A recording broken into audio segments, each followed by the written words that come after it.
Hey guys, I'm Alex George from Popular Mechanics. Welcome to the video issue.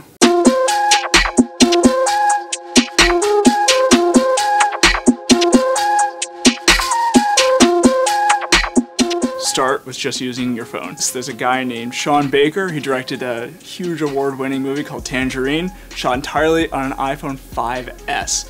So there's no reason not to get started just because you have a smartphone. This is the brand new Samsung Galaxy Note 8. These phones that have these dual lenses on the back here, the iPhone 7 Plus has this as well. They're gonna be the absolute best for capturing video.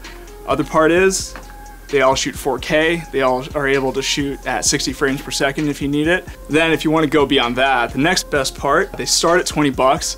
These are the Joby GorillaPod tripods. The smart part about them is they're typical tripods. They fold out like this.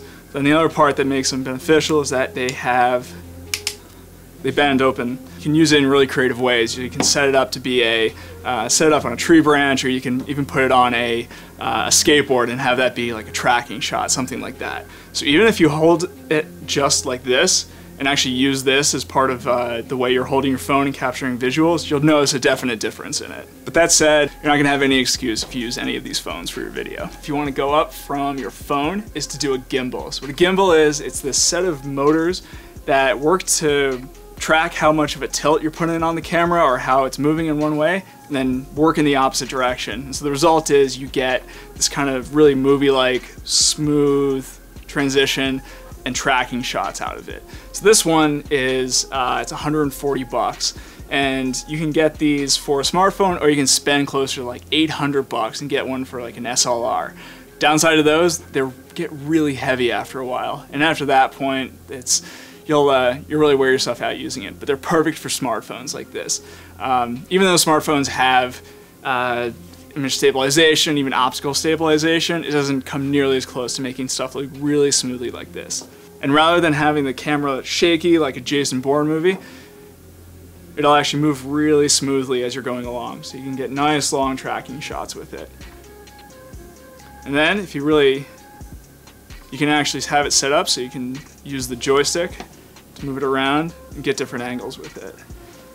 But it goes a long way to making just an amateur movie. You can really add a touch of serious pro filmmaking to it by using one of these. So next up, if you actually want to spend some cash and really get into this, it comes down to two companies, Sony or Canon. This is the Canon 80D. So if you've seen a vlog or seen like behind the scenes vlogs on YouTube, chances are you've seen somebody using this particular camera. Or at least some prior version of it. So it looks like an SLR camera, but these are awesome for video. And the one particular reason you see it used so much for vlogging or for anything where it's just one-man crew operations is it has really fast and quiet autofocus. So what that means is that something can come in to frame, or you can be using it to shoot yourself, and it'll actually make sure that the thing you want to stay in focus stays in focus. So that's been kind of a trademark of the Canon cameras. The other advantage to it is that it has a flip-out screen. The other option is you can go for get a Sony very much like this, like the Alpha series. The A6000s are awesome for video as well. But if you really want to get the version of the Sony that we like the most, that I think I'm most smitten with, is the RX105 or RX100V, depending on how Roman you want to call it. So this is a compact, awesome for video 4K camera. The awesome part about it is that you'll always have it with you. You can keep it with you in your pocket. The autofocus isn't quite as rapid as what you get on the Canon, but it's good enough, and in particular, it does 4K video. So if really having future-proof video footage matters to you, it's one feature that's missing from the Canon that you'll get on the Sony, and it really makes a difference after a while. And the other advantage for the Sony is that while the Canon folds out to the side, the Sony folds up on the top, which I've heard some people have told me while we were interviewing them that they like how this is vertically oriented. It makes it look less like you're just looking off to the side looking at a teleprompter. This is actually in line and actually really makes it look like you're just looking directly into the lens rather than paying attention to the composition. The major part that you get with a real camera as opposed to your phone, comes down to having a bigger sensor that you just won't be able to fit into a phone. And it's a difference that you'll notice if you watch people's vlogs that are actually with a phone as opposed to a camera, you'll start to pick up on it. And it's kind of a quality difference that if you're doing it enough and you're trying to build a following, people are going to expect that.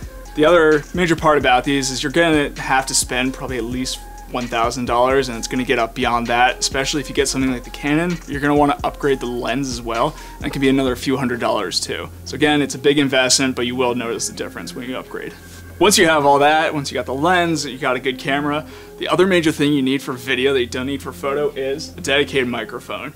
So there's a couple of different ways you can do it, but we've asked everybody, and it always comes back to the Rode VideoMic Pro. Now they're coming out with a new version by the time this hits, but if you can find the VideoMic Pro right now, it's about $230. They make such a difference in terms of getting the audio and making it sound like the direction it's coming from.